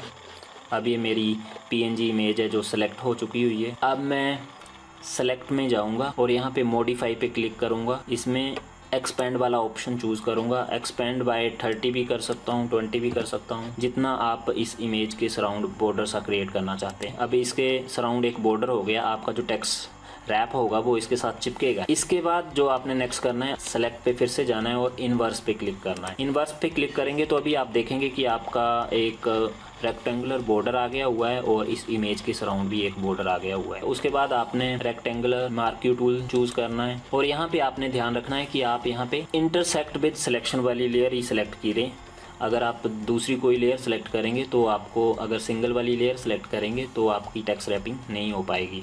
तो आपने इंटरसेक्ट विद सिलेक्शन वाली लेयर सेलेक्ट करनी है और अब आपने जिस एरिया पे टेक्स्ट राइट करना है वो आप रेक्टेंगल बना देंगे। अब आपके पास कुछ इस तरह से आ जाएगा। नेक्स्ट आपने पाथ वाले सेक्शन में जाना है। अगर पाथ आपके इसमें नहीं आ रहा है तो आपने विंडो मेनू में जाके पाथ वाला ऑप्शन है उस पर क्लिक कर देना है तो आपका पाथ यहाँ पे आ जाएगा। अब पाथ वाले इसमें आपके पास देखो ये राइट हैंड साइड पे ड्रॉप डाउन आ रहा है, इस पे आपने क्या करना है, मेक वर्क पाथ, ये वाला ऑप्शन सेलेक्ट कर लेना है। टॉलरेंस आपने 0.5 सेलेक्ट कर देनी है, ओके कर देना है। अब आपके पास कुछ इस तरह से आ जाएगा। यहाँ पे आपने अब टेक्स्ट रैप करना है तो आपको टेक्स्ट लिखना पड़ेगा और टेक्स्ट के लिए आपको टाइप टूल लेना पड़ेगा या टेक्स्ट टूल लेना पड़ेगा। मैं टेक्स्ट टूल लेता हूँ और इस इमेज पे जहाँ पे भी टेक्स्ट शुरू करना है मैं वहाँ पे क्लिक कर देता हूँ। अब जो CS6 वर्जन मैं यूज़ कर रहा हूँ इसमें मैं जाऊँगा टाइप में और पेस्ट लोरियम IP सम, इस पर क्लिक कर दूँगा तो मेरा ये टेक्स्ट इमेज के सराउंड आ जाएगा। अभी कुछ और टेक्स्ट ऐड हो सकता है तो मैं फिर से टाइप पे जाके पेस्ट लोरियम IP सम पे फिर से क्लिक कर दूंगा तो मेरा टेक्स्ट कंप्लीट यहाँ पे आ गया। तो इस तरह मैं अपनी जो इमेज है उसके सराउंड टेक्स्ट को रैप कर सकता हूँ। इसको बोलते हैं हम टेक्स्ट रैपिंग। अब मैं मूव टूल पे जाके इसको डीसेलेक्ट कर दूंगा। अगर मैं इस इमेज को सेव करना चाहता हूँ तो मैं अल्टर कंट्रोल शिफ्ट और S दबाऊंगा तो मेरी इमेज क्विकली सेव हो जाती है। सेव पे क्लिक कर दूंगा तो ये मेरी इमेज क्या हो गई, सेव हो गई। अगर मेरे को इसमें ट्रांसपेरेंसी ऐड करनी है तो मैं क्या करूँगा, ये वाली लेयर हाइड कर दूँगा तो ये मेरी ट्रांसपेरेंट इमेज बन जाएगी। आप यहाँ पे देख सकते हैं। हमारा जो नेक्स्ट टॉपिक है वो है ट्रांसफॉर्मिंग ऑब्जेक्ट ऑप्शन। ट्रांसफॉर्मिंग हमें अलाउ करती है multiple resizing, scaling, wrapping, skewing within one continuous operation. जो मेन कंपोनेंट्स हैं ट्रांसफॉर्मिंग के वो हैं जैसे क्रॉपिंग करनी, रोटेटिंग और फ्लिपिंग। और आप एडिट पे जाकर, ट्रांसफॉर्म पे जाकर ये सारे फंक्शन की फैसिलिटी को अवेल कर सकते हैं। हम स्टार्ट करते हैं सबसे पहले क्रॉपिंग से। क्रॉपिंग क्या होता है आपका कि अनवांटेड एरिया आपने इमेज से रिमूव करना है, ठीक है। तो इसको आप 3 तरीकों से कर सकते हैं, cropping with crop tool, cropping with specific size और क्रॉपिंग विद मार्क्यू टूल। तो हम क्रॉपिंग विद क्रॉप टूल जो फर्स्ट है स्टेप वो देखेंगे। तो आपने क्या करना है, जो भी इमेज आप क्रॉप करना चाहते हैं वो पहले ओपन करेंगे, उसके बाद आप क्रॉप टूल सेलेक्ट करेंगे, उसके बाद इमेज के ऊपर क्लिक करेंगे तो आपको इस तरह के बॉर्डर दिखाई देंगे। आप जिस भी बॉर्डर से इमेज को रिमूव करना चाहते हैं आप उसको अंदर की तरफ को ड्रैग करेंगे तो जो आपका सेलेक्टेड एरिया अंदर वाला है वही सेव होगा होगा और बाहर जो भी आपने एरिया रखा होगा वो क्या हो जाएगा, आप रिमूव हो जाएगा। आप थोड़ा सा बाहर माउस लेके जाएंगे तो आपको जो बैकग्राउंड बॉर्डर है आपकी इमेज का उसको रोटेट करने का ऑप्शन भी मिल जाएगा। ये यहाँ पे देख सकते हैं कि मैंने जो इमेज है उसको रोटेट किया हुआ, और जो हमारा क्रॉप वाली सिलेक्शन है उस पर आप देखेंगे तो एक पर्टिकुलर एंगल पे हम इमेज को क्रॉप कर रहे हैं, बाहर वाला एरिया जो है वो रिमूव हो जा रहा है। मैं इसका प्रैक्टिकल करके बताऊंगा तो आपको अच्छे से समझ आ जाएगा। और ये एरिया आपका जब फाइनल हो जाएगा तो आपने क्या कर देना है, एंटर प्रेस करना है, तो आपका जो सिलेक्शन है वो क्रॉप हो जाएगी, इमेज है जो क्रॉप हो जाएगी। हमारा जो नेक्स्ट है वो क्रॉपिंग विद स्पेसिफिक साइज। आप पर्टिकुलर साइज़ पे आप इमेज को क्रॉप करना चाहते हैं, उसके लिए आपने क्या करना है कि आपने इमेज ओपन करनी है जिसको आप क्रॉप करना चाहते हैं। उसके बाद आपने क्रॉप टूल सेलेक्ट करना है और ऑप्शन बार में आप यहाँ पे ऊपर देखेंगे तो आपको ये डिफरेंट ऑप्शन आ रहे हैं, हाइट, विड्थ, रेजोल्यूशन। आपने यहाँ पे जो भी साइज़ आपको चाहिए वो आपने मेंशन कर देना है। विड्थ 150 जैसे यहाँ पे किया हुआ है, हाइट 100 की हुई है, रेजोल्यूशन, और उसके बाद आपने एंटर प्रेस करना है तो आपका जो एक रेक्टेंगल सी बन जाएगी इमेज के ऊपर उस पर्टिकुलर साइज की। उसके बाद इस रेक्टेंगल को आप जहाँ पे भी ड्रैग करेंगे उसके अंदर जो चीज़ दिख रही होगी आपको वही सिलेक्ट होगी, बाकी वाली चीज़ें सिलेक्ट नहीं होंगी। उसके बाद नेक्स्ट आपने मार्क्यू टूल के साथ आपने सिलेक्शन कैसे करनी है। अगर आप बड़ी क्विक सिलेक्शन करने चाहते हैं तो आप मार्क्यू टूल के साथ कर सकते हैं। आपने क्या करना है, पहले इमेज ओपन करनी है जिसको आपने क्रॉप करना है। उसके बाद आपने मार्क्यू टूल से, रेक्टेंगल मार्क्यू टूल से आपने वो एरिया सेलेक्ट करना है, जैसे कि आप यहाँ पे देख सकते हैं। आपने वो एरिया सेलेक्ट किया और इमेज पे जाके क्रॉप पे क्लिक कर दिया। क्रॉप पे क्लिक करते ही क्या होगा, आपका जो इमेज है वो इमीडिएटली जो सेलेक्ट की हुई है मार्क्यू टूल के साथ वो आपकी क्रॉप हो जाएगी। जो नेक्स्ट प्रैक्टिकल है हमारा वो है क्रॉपिंग आप 3 तरीकों से कर सकते हैं। ये मेरी इमेज ओपन है। अब मैं 3 तरीके कौन से हैं इमेज को क्रॉप करने के। सबसे पहले मैं क्रॉप टूल लूँगा तो मेरे पास ये रेक्टेंगुलर शेप आ जाएगी। अब मैं जैसे ही इसको मूव करूँगा तो मेरा एरिया जो भी मैं सिलेक्ट करना चाहता हूँ मैं सिलेक्ट कर सकता हूँ, और बाहर से मैं बैकग्राउंड को रोटेट भी कर सकता हूँ। एंटर जैसे ही मैं प्रेस करूँगा तो मेरा जो सिलेक्शन है वो सेव हो जाएगी। उसके बाद जो मेरा सेकंड मेथड है इमेज को क्रॉप करने का वो है क्रॉप विद स्पेसिफिक साइज। तो मैं क्रॉप टूल सेलेक्ट करूंगा और यहाँ पे ऑप्शन बार पे मैं देख सकता हूँ मेरे को हाइट विड्थ सेट करने का ऑप्शन आ रहा है। मैं यहाँ पे हाइट विड्थ सेट कर दूंगा अपने सिलेक्शन की। जो भी एरिया मैं इस सिलेक्शन के अंदर रखना चाहूँगा वो सिलेक्ट हो जाएगा एंटर प्रेस करते ही। और तीसरा जो मेरे पास सिलेक्शन का मेथड है वो है select with marquee tool. Marquee tool से आपका बड़ी क्विक सिलेक्शन हो जाती है। मैं मार्क्यू टूल से लेता हूँ रेक्टेंगल मार्क्यू, जो भी एरिया मैंने सेलेक्ट करना था उसको सेलेक्ट किया और इमेज पे जाकर मैंने क्रॉप पे क्लिक कर दिया तो मेरा जो सिलेक्शन मैंने मार्क्यू टूल से की थी वो सिलेक्ट हो गई। तो ये थे क्रॉपिंग के तीनों मेथड। अगर आपने अभी तक हमारा चैनल सब्सक्राइब नहीं किया है तो सब्सक्राइब बटन पे क्लिक करें और रिलेटेड लेटेस्ट वीडियो प्राप्त करने के लिए बेल आइकन को दबाएं। नेक्स्ट है रोटेटिंग एन इमेज। फोटोशॉप में आपने इमेज को रोटेट कैसे करना है उसके लिए आपके पास डिफरेंट ऑप्शन अवेलेबल है। तो क्या करना है, आपने रोटेट करने के लिए इमेज को आपने इमेज ओपन करनी है और इमेज मेनू में जाके इमेज रोटेशन पे क्लिक करना है। तो आपको इमेज को रोटेट करने के 3 ऑप्शन आएंगे, 180 degree, 90 degree clockwise, 90 degree CCW। तो इन तीनों ऑप्शन से आप इमेज को डिफरेंट एंगल पे 90 डिग्री पे या 180 डिग्री पे रोटेट कर सकते हैं। तो आपने क्या करना है, इमेज सेलेक्ट करनी है, इमेज रोटेशन पे जाकर ये डिफरेंट ऑप्शन सेलेक्ट कर लेने हैं। अगर 180 पे किया होगा क्लिक, 180 डिग्री पे आपकी इमेज रोटेट हो जाएगी और 90 पे किया होगा तो 90 डिग्री पे रोटेट हो जाएगी और 90 डिग्री CCW पे करेंगे तो 90 डिग्री आपकी एंटी क्लॉकवाइज हो जाएगी। तो यहाँ पे आप देख सकते हैं ये है आपकी रोटेशन के डिफरेंट। ये नॉर्मल इमेज है, जब मैं इसको 90 डिग्री पे करूँगा तो वो इस तरह से दिखेगी, 180 डिग्री पे इससे बिल्कुल अपोजिट, और 90 डिग्री एंटी क्लॉकवाइज में आपको इस तरह से दिखेगी। तो इससे आपको आइडिया हो जाएगा कि रोटेटिंग आपकी कैसे काम करती है। उसके बाद है आपका फ्लिपिंग क्या करता है आपका कि एक मिरर इमेज क्रिएट कर देता है हॉरिजॉन्टली और वर्टिकली। 2 ऑप्शन होते हैं फ्लिपिंग में आपके पास। जो भी इमेज फ्लिप करना चाहते हैं उसको ओपन करेंगे और इमेज पे जाके इमेज रोटेशन पे क्लिक करेंगे। आपने रोटेशन वाले देखे, उनके नीचे आपको फ्लिप हॉरिजॉन्टल और फ्लिप वर्टिकल का ऑप्शन आ रहा होगा। आप हॉरिजॉन्टली और वर्टिकली इन ऑप्शन को सिलेक्ट करके इमेज को फ्लिप कर सकते हैं। हॉरिजॉन्टली फ्लिप करेंगे तो आप यहाँ देख सकते हैं कि इसका मिरर इमेज इस तरह की बन जाएगी और वर्टिकली करेंगे तो इसका बॉटम में देख सकते हैं। तो इस तरह की इमेज बन जाएगी आप वर्टिकल। बाद जो मेरा नेक्स्ट प्रैक्टिकल है वो है रोटेटिंग कैसे करना है, फ्लिपिंग का फीचर कैसे यूज़ करना है। तो ये मेरी इमेज ओपन है, इसको अगर मैंने रोटेट करना है तो मैं इमेज पे जाकर इमेज रोटेशन पे क्लिक करूँगा तो मेरे को 3 ऑप्शन आ रहे हैं, 180 डिग्री, 90 डिग्री क्लॉकवाइज और 90 डिग्री एंटी क्लॉकवाइज। तो अगर मैं इसको 90 डिग्री पे करता हूँ तो आपकी इमेज देखो 90 डिग्री पे रोटेट हो गई। अगर मैं इसको 180 डिग्री करता हूँ तो मेरी इमेज 180 डिग्री पे रोटेट हो गई। अगर मैं इसको 90 डिग्री एंटी क्लॉकवाइज करता हूँ तो ये 90 डिग्री एंटी क्लॉकवाइज रोटेट हो जाएगी। उसी के साथ आप देखेंगे इमेज रोटेशन में मेरे को फ्लिप करने का ऑप्शन भी आ रहा है नीचे। अगर मैं इसको हॉरिजेंटली फ्लिप करना चाहूँ तो हॉरिजेंटल फ्लिप पे क्लिक कर दूंगा। अब इसकी मिरर इमेज हॉरिजेंटल वाली बन गई। और अगर मैं इसको वर्टिकली फ्लिप करना चाहता हूँ तो मैं फ्लिप कैनवस वर्टिकली क्लिक करूंगा तो ये वर्टिकली फ्लिप हो जाएगी मेरी इमेज। हमारा जो नेक्स्ट टॉपिक है वो है रीसाइजिंग इन फोटोशॉप। रीसाइजिंग आप क्यों करते हैं कि आप किसी इमेज को किसी फ्रेम के अंदर पर्टिकुलर एरिया में इंसर्ट कर पाएँ, जैसे फेसबुक पोस्ट या ब्लॉग पोस्ट, वहाँ पे एरिया मेंशन होता है और उस एरिया में वो अच्छे से फिट हो पाए और अच्छे से दिखाए। तो इसके लिए आपको इमेज को क्या करना पड़ता है, रीसाइज करना पड़ता है। And to resize your image to a preset size, आपको ये वाले स्टेप फॉलो करने पड़ेंगे। आप फाइल पे जाकर न्यू पे क्लिक करेंगे तो आपको ये वाला डायलॉग बॉक्स हो जाएगा, न्यू वाला। और यहाँ पे आप देखेंगे जो प्रीसेट हमें ऑलरेडी मिलते हैं वो डिफरेंट साइज़ के मिलेंगे, जैसे कस्टम फोटो।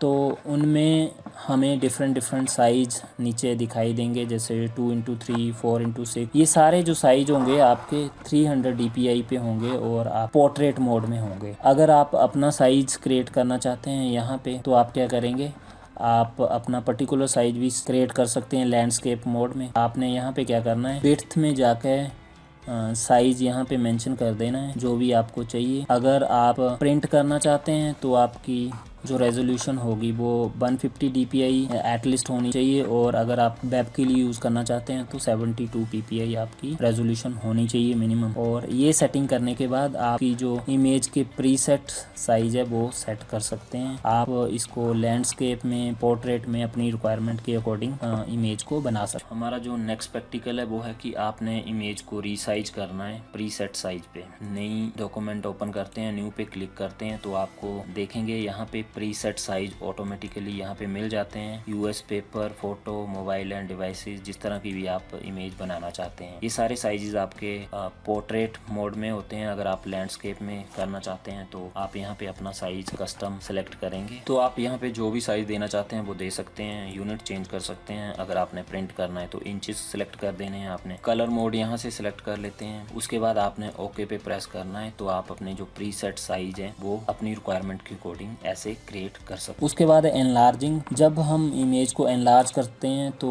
ऐसा हो सकता है कि आपकी इमेज पिक्सलेट हो जाए, वो ब्लर हो जाए जब हम उसको बड़ा करेंगे तो वो अच्छे से नहीं दिखेगी। अगर आप चाहते हैं कि वो ब्लर ना हो, पिक्सलेट ना हो, अपनी क्वालिटी को लूज़ ना करे तो उसके लिए आपको क्या स्टेप करने पड़ेंगे एनलार्जिंग के लिए। सबसे पहले आपने जिस इमेज को एनलार्ज करना है उसको ओपन करके रखना है और मेन मेनूज में जाकर इमेज वाले मेनू में आपने इमेज साइज पे क्लिक करना है। उसके बाद इमेज साइज वाला डायलॉग बॉक्स ओपन हो जाएगा। यहाँ पे आपको इमेज से रिलेटेड जो साइज है वो यहाँ पे शो हो रहा होगा, डायमेंशन, विड्थ, हाइट, यूनिट इसके। तो आप इन यूनिट्स को यहाँ पे चेंज कर सकते हैं जिस भी साइज पे आप उसको एनलार्ज करना चाहते हैं। उसके प्रोपोर्शनेट ही आप एक वैल्यू डालेंगे, उसके प्रोपोर्शनेट ही आपकी दूसरी वैल्यू चेंज हो जाएगी। अगर आप यूनिट यहाँ पे परसेंटेज कर देंगे सेलेक्ट तो आप परसेंटेज में 110 करेंगे तो वो आपकी इमेज 10% से एनलार्ज हो जाएगी। यहाँ पे बाय डिफॉल्ट जो सेटिंग है आपने वे रहने देनी है, रीसैंपल पे क्लिक ही रहने देना है। नेक्स्ट जो मेरा प्रैक्टिकल है वो है कि एनलार्जिंग आपने कैसे करनी है। एनलार्जिंग करने के लिए क्या करना है आपने, जैसे आप नॉर्मली एनलार्ज करते हैं तो उससे क्या होता है मेरी इमेज पिक्सलेट हो सकती है। तो आपने क्या करना है, इमेज में जाकर इमेज साइज पे क्लिक करना है। तो आप यहाँ से इमेज को रीसाइज करेंगे तो वो इमेज आपकी पिक्सलेट नहीं होगी। मैं जैसे यहाँ पे परसेंटेज सेलेक्ट कर देता हूँ। अभी मेरी इमेज 100% पे है, मैं इसको 120% या 110% करूँगा तो मेरी इमेज 10% बढ़ जाएगी। 150 करूँगा तो 50% बढ़ जाएगी। अब मैं ओके पे प्रेस करूँगा तो मेरी इमेज क्या हो जाएगी, रीसाइज हो जाएगी और वो उसमें पिक्सलेट होने के चांसेस नहीं होंगे। रीसैंपल मैं सेलेक्ट करके रखूँगा, बाई क्यूबिकल ऑटोमेटिकली ये सिलेक्टेड है, आपने इसको कोई भी चेंज नहीं करना है। ओके किया तो देखो आपकी इमेज अब 10% बड़ी हो चुकी हुई है। नेक्स्ट है रूलर्स। रूलर्स का एक बड़ा ही इंपॉर्टेंट रोल होता है फोटोशॉप के अंदर। आपने जो डिफरेंट एलिमेंट है इमेज के अंदर उनको पोजीशन करना है तो आपको रूलर का यूज़ करना पड़ता है। रूलर आपकी टॉप और लेफ्ट साइड में आपके फोटोशॉप में दिखाई देती है, और अगर आप वर्क एरिया पे माउस मूव करते हैं तो रूलर में आपको उनकी पोजीशन पता लगती है कि वो किस पोजीशन पे आपका माउस मूव कर रहा है। रूलर आपको अगर शो नहीं हो रही है तो आपने व्यू पे जाकर रूलर पे क्लिक करना, जो रूलर है वो हाइड और शो आप कर सकते हैं। तो रूलर की सेटिंग्स ओपन करने के लिए आपने क्या करना है, डबल क्लिक करना है रूलर पे, या फिर आप एडिट पे जाकर प्रेफरेंस में यूनिट एंड रूलर पे क्लिक करेंगे तो आपके पास इस तरह का डायलॉग बॉक्स ओपन हो जाएगा। यहाँ पे आप रूलर से रिलेटेड सेटिंग्स हैं वो ओपन हो जाएंगी। आप इनको सेटिंग को अपनी रिक्वायरमेंट के अकॉर्डिंग चेंज कर सकते हैं। बाय डिफ़ॉल्ट सेटिंग आपको यहाँ पे दिख रही हैं। बाद में आपने ओके पे क्लिक कर देना है तो ये डायलॉग बॉक्स आपका क्लोज हो जाए। नेक्स्ट है आपका गाइड। रूलर और गाइड ये दोनों का इकट्ठे बड़ा इंपॉर्टेंट रोल होता है। रूलर को यूज करके आप गाइड्स क्रिएट करते हैं अपने डॉक्यूमेंट के लिए। गाइड आपकी नॉन प्रिंटेबल हॉरिजॉन्टल और वर्टिकल लाइंस होती हैं। जो भी आपने वर्क एरिया में ड्राइंग क्रिएट करनी होती है, इमेज क्रिएट करनी होती है, आप गाइड्स लगा सकते हैं हॉरिजॉन्टल और वर्टिकल लाइन, तो आप उस पर्टिकुलर एरिया में ही काम करेंगे। उसके बाहर वाला जो एरिया होगा वो प्रिंट नहीं होगा। और विद इन 8 पिक्सल स्क्रीन के जो गाइड है वो एलिमेंट्स को क्या करती है, ऑटोमेटिकली अट्रैक्ट करती है। तो इससे जो एलिमेंट होते हैं आपके वो पोजीशन हो जाते हैं गाइड्स के साथ प्रॉपरली। इनको यूज़ करना है, सेटिंग्स को आपने ओपन करना है तो आप कैसे करेंगे, आपने एडिट पे जाकर प्रेफरेंस पे जाकर गाइड ग्रिड एंड स्लाइस पे क्लिक करना है तो आपके पास ये प्रेफरेंस वाला डायलॉग बॉक्स ओपन हो जाएगा। यहाँ पे आप हॉरिजॉन्टल रूलर और वर्टिकल रूलर सेलेक्ट करने का ऑप्शन मिल जाएगा। उनके कलर्स आपको डिस्प्ले हो जाएंगे। मूव टूल से आप जो गाइड्स आपने क्रिएट की हुई हैं आप उनको सेलेक्ट कर सकते हैं और उनको मूव कर सकते हैं लेफ्ट और राइट साइड, टॉप और बॉटम की तरफ। नेक्स्ट प्रैक्टिकल है मेरा रूलर्स एंड गाइड्स। इनका बड़ा ही ज़्यादा इंपॉर्टेंट रोल होता है। ठीक है, ये है मेरे रूलर्स, सबसे टॉप पे दिखाई दे रहा है आपका, और ये है मेरा लेफ़्ट साइड वाला रूलर। इससे मेरे को किसी भी एलिमेंट को अगर मैंने अलाइन में सेट करना है तो मैं रूलर को यूज़ कर सकता हूँ। जैसे मैं माउस मूव करूँगा तो मेरे को इनकी पोजीशन यहाँ पे आप देखेंगे तो ये दिख रही है 200 और 300 के पास, आप नोटिस कर सकते हैं। रूलर से हम गाइड क्रिएट करते हैं। मैं क्या करूँगा, यहाँ पे क्लिक करूँगा और ऐसे मैं गाइड क्रिएट कर दूंगा। मैं एरिया डिफाइन कर दूंगा मैंने जहाँ पे एलिमेंट को अलाइन करना है। अब जो भी एरिया मेरा गाइड्स के बाहर का एरिया है वो प्रिंट नहीं होगा। मेरा जो मैंने काम करना है वो मैं इस पर्टिकुलर एरिया में ही काम करूंगा। मूव टूल से मैं इन गाइड्स को मूव कर सकता हूँ। उसके बाद है आपका changing print size of A image. आप किसी इमेज को प्रिंट करना चाह रहे हैं और उसका साइज चेंज करना चाहते हैं तो आप चेंज कर सकते हैं फोटोशॉप के अंदर। आप इमेज को क्रिएट करते हैं, उसके दो पर्पज हो सकते हैं, या आप उसको वेब के लिए क्रिएट कर रहे हैं या उसको प्रिंट करने के लिए कर रहे हैं। अगर प्रिंट करने के लिए कर रहे हैं तो आप क्या करेंगे, इमेज पे जाकर इमेज साइज पे क्लिक करेंगे और वहाँ पे आप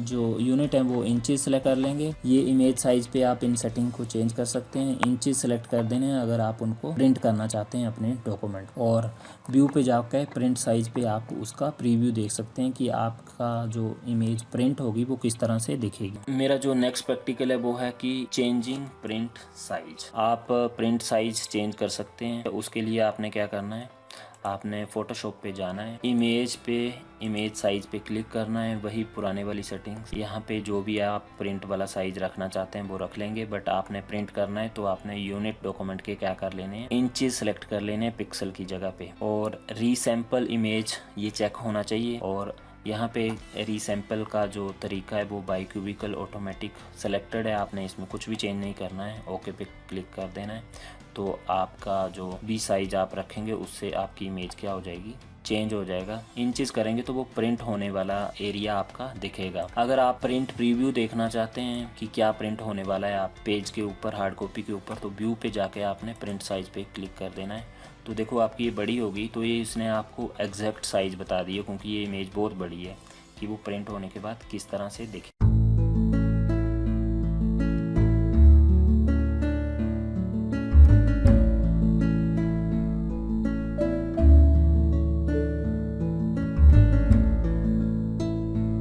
अगर आपने अभी तक हमारा चैनल सब्सक्राइब नहीं किया है तो सब्सक्राइब बटन पे क्लिक करें और रिलेटेड लेटेस्ट वीडियो प्राप्त करने के लिए बेल आइकन को दबाएं। अगर आपने अभी तक हमारा चैनल सब्सक्राइब नहीं किया है तो सब्सक्राइब बटन पे क्लिक करें और रिलेटेड लेटेस्ट वीडियो प्राप्त करने के लिए बेल आइकन को दबाएं। हमारा जो नेक्स्ट टॉपिक है वो है रीसाइजिंग एंड रीसैम्पलिंग। जब आप किसी इमेज का साइज चेंज करते हैं तो उसके दो ऑप्शन होते हैं आपके पास कि आप उसको रीसाइज करें या फिर आप उसको रीसैम्पल करें।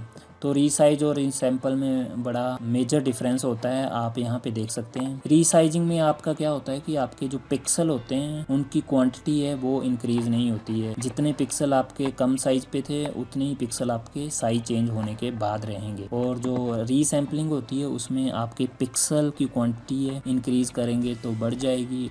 उसको बढ़ने के आपके पास ऑप्शन रहेंगे, जैसे उसके नियर बाई पिक्सल कैसा है उस तरह का पिक्सल ड्रॉ हो जाएगा, या उसके चारों तरफ किस तरह के पिक्सल है उस तरह का पिक्सल ड्रॉ हो जाएगा। जैसे बायलिनियर, बायक्यूबिकल, ये डिफरेंट ऑप्शन रहेंगे आपके नए पिक्सल जो क्रिएट होंगे रीसैम्पलिंग में। यहाँ आप देख सकते हैं रीसैम्पलिंग और रीसाइजिंग में डिफरेंस। रीसाइजिंग में आप देखेंगे कि ये इमेज मेरी 100% पे थी, 200 पे करूंगा तो भी 4 पिक्सल ही रहे, 300 पे करूंगा तो भी 4 पिक्सल रहे। और रीसैम्पलिंग में अगर मैंने इसको 100 से 200 किया तो पिक्सल नए क्रिएट हो गए, 300 पे और ज्यादा क्रिएट हो गए। तो ये डिफरेंस है आपका रीसाइज और रीसैम्पलिंग। नेक्स्ट हमारा टॉपिक है कलर मोड्स। कलर मोड्स हमारे डिफरेंट अवेलेबल हैं फोटोशॉप के अंदर। जो आपके पास number of colour channel available हैं कलर मॉडल के अंदर, उनमें कलर किस तरह से कंबाइन होंगे वो कलर मोड से आपको पता लगेगा। हमारे पास डिफरेंट कलर मोड्स हैं, जैसे RGB, CMYK, ग्रे स्केल। अगर हम देखें फोटोशॉप में बाय डिफॉल्ट कलर मोड होता है वो RGB होता है, और अगर हमने वेब के लिए इमेजेस बनानी है तो RGB कलर मोड यूज़ करेंगे, और अगर हम प्रिंट के लिए इमेजेस बना रहे हैं तो हम CMYK मोड यूज़ करेंगे। तो डिफरेंट कलर मोड्स हमारे पास अवेलेबल हैं वो हैं RGB, CMYK, index, grey scale, bitmap, lab colour, duotone, multi colour. RGB में आपके पास 3 कलर होंगे, रेड, ग्रीन, ब्लू। इनसे मिलके आपके सारे कलर बनते हैं। हर एक कलर की जो वैल्यूज़ होंगी 8 बिट पे 0 to 225 होंगी। फोटोशॉप का बाय डिफ़ॉल्ट मोड होता है RGB, और मॉनिटर का जो डिस्प्ले डिवाइसेस होते हैं उनका भी डिफ़ॉल्ट कलर मोड होता है वो RGB होता है। तो अगर आप CMYK मोड में भी काम करते हैं तो अगर आपने उसको डिस्प्ले करना है तो आपको उसको RGB में कन्वर्ट करना पड़ेगा। CMYK में आपके 4 प्रिंटेड कलर होते हैं, C फॉर सियान, मजेंटा, येलो, और K में ब्लैक का K है। अगर आप कोई प्रिंटेबल डॉक्यूमेंट बनाए हैं तो आपने CMYK मोड को यूज़ करना है। इसमें आपकी एग्जैक्ट कलर वैसे ही दिखता है आपका आउटपुट कॉपी पे भी, जैसा आपको स्क्रीन पे दिखाई दे रहा होता है। उसके बाद है इंडेक्स मोड। इसमें 256 कलर होते हैं इमेज को क्रिएट करने के लिए। उसके बाद है आपका ग्रे स्केल कलर मोड। इसमें भी 256 ग्रेज होते हैं। मोस्टली आपकी जो ब्लैक एंड वाइट इमेजेस होती हैं वो ग्रे स्केल कलर मोड में होती हैं। बिटमैप मोड में आपके 2 कलर होते हैं, ब्लैक एंड वाइट। उसके बाद है लैब कलर मोड। इसमें जो कलर होते हैं वो ह्यूमन परसेप्शन बेस्ड होते हैं कलर। आप duotone colour mode, create monotone, duotone and quadtone grey scale images using 1 or 4 custom ink. Multi channel mode. Images contain 256 level of grey in each channel and are useful for specialised printing. तो colour mode आपके determine करते हैं कि आपके colour channel में colour कैसे combine होंगे उस चीज को। और हमारे डिफरेंट कलर मोड्स ये हैं, आप यहाँ पे देख सकते हैं। इस इमेज में आप ध्यान से देखेंगे तो हमारे 5 डिफरेंट कलर मोड में आपकी इमेज दिखाई दे रही है। 1 में आपकी है RGB कलर मोड, 2 में आपका CMYK, 3 में आपका इंडेक्स कलर मोड यूज हो रहा है, 4 में आपका ग्रे स्केल, 5 में आपका बिटमैप कलर मोड। तो ये आप यहाँ पे देख सकते हैं। थोड़ा सा मैं आपको बता देता हूँ कि आप जब नया डॉक्यूमेंट क्रिएट करते हैं तो कलर मोड्स की सेटिंग को कहाँ पे आती है। उसके बाद जो मेरा नेक्स्ट प्रैक्टिकल है वो है कलर मोड्स। जैसे ही आप देखेंगे कि आप नया डॉक्यूमेंट कोई भी ओपन करते हैं तो ये document setup dialog box open होता है, तो आप यहाँ पे कलर मोड सेलेक्ट कर सकते हैं। जैसे अगर मैं grey scale colour mode select करूँगा और अब यहाँ पे कोई भी इमेज ड्रैग करता हूँ तो मेरी इमेज आप देखेंगे वो ब्लैक एंड वाइट आपको यहाँ पे दिखेगी, क्योंकि ग्रे स्केल कलर मोड में आपको इमेज ब्लैक एंड वाइट जैसी दिखती है। डिजिटल कोलाज में हम मल्टीपल इमेजेस को ज्वाइन करते हैं एक पर्टिकुलर सिंगल इमेज के फॉर्मेट में, ताकि हम उनको इकट्ठे एक पर्टिकुलर सब्जेक्ट को ज़्यादा हाईलाइट कर पाए। आजकल के टाइम में आप देखेंगे मोबाइल में आपके जो कोलाज बनाने की बड़ी सारी एप्स अवेलेबल हैं। आप डिफरेंट इमेजेस को कंबाइन करके इजी कोलाज क्रिएट कर सकते हैं। ये कोलाज का एक एग्जांपल मैं बता रहा हूँ। इसमें आपने 20 इमेजेस के साथ एक कोलाज बनाया हुआ है, यहाँ पे आप देख सकते हैं। उसके बाद आप देखेंगे कि डिजिटल कोलाज क्रिएट करने करने के स्टेप क्या है। तो जिन इमेजेस का आप कोलाज बनाना चाहते हैं, सबसे पहले क्या करना है, आपने उन इमेजेस को ओपन कर लेना है, सेलेक्ट कर लेना है और आपने फाइल पे जाके न्यू पे क्लिक करना है या फिर कंट्रोल एन प्रेस कर देना है। उसके बाद आप जिस साइज का कोलाज बनाना चाहते हैं उसका डायमेंशन आप दे देंगे, स्क्वायर में, रेक्टेंगल में, लैंडस्केप, पोर्ट्रेट, उसके हिसाब से आप डायमेंशन दे देंगे, हाइट विड्थ। उसके बाद आपने जो कोलाज बनाना है उसमें आप डिफरेंट जो इमेजेस हैं उनको ऐड करेंगे। तो उसके लिए आपने क्या करना है, आपने जो इमेज ओपन की हुई है फोटोशॉप में उसको सेलेक्ट करना है Command+A से और उसको पेस्ट कर देना है अपनी नई फाइल के अंदर जहाँ पे आप कोलाज बनाना चाहते हैं। ऐसे आप डिफरेंट फाइल को आप सिलेक्ट करके उस डॉक्यूमेंट पे ले आएंगे और उसके बाद क्या करना है, आपने उन इमेजेस को लेआउट करना है अपनी रिक्वायरमेंट के अकॉर्डिंग अपने एरिया पे। जैसे आप देखेंगे मैंने इन इमेजेस को हॉरिजॉन्टली और वर्टिकली अलाइन कर दिया। उसके बाद मैं सेव कर लूँगा तो मेरा जो कोलाज है वो सेव हो जाएगा। कोलाज को बनाने के हमारे पास मल्टीपल स्टेप्स हो सकते हैं। नेक्स्ट जो मेरा प्रैक्टिकल है वो है डिजिटल कोलाज आपने कैसे क्रिएट करना है। तो आपने क्या करना है, डिजिटल कोलाज करने के लिए सबसे पहले आपने न्यू पे क्लिक करना है और कोलाज का जो भी आप एरिया सेलेक्ट करना चाहते हैं कि किस साइज का आपका कोलाज बने वो आप यहाँ पे डिफाइन कर देंगे। जैसे मैंने 500x300 हाइट विड्थ ले ली, ठीक है। उसके बाद रेजोल्यूशन, कलर मोड और ओके पे क्लिक कर दूंगा। ये मेरा कैनवस आ गया जिसके ऊपर मैं आपका कोलाज बनाना चाहता हूँ। अब जो भी इमेजेस मैं अपने कोलाज पे लाना चाहता हूँ वो मैं यहाँ पे ड्रैग करके लेके आऊँगा। अगर आप इसको डायरेक्ट ड्रैग करके लेके आएंगे तो इसका स्मार्ट ऑब्जेक्ट बन जाएगा और स्मार्ट ऑब्जेक्ट का आपका ये फ़ायदा होता है कि आपकी इमेज पिक्सलेट नहीं होती है, ठीक है।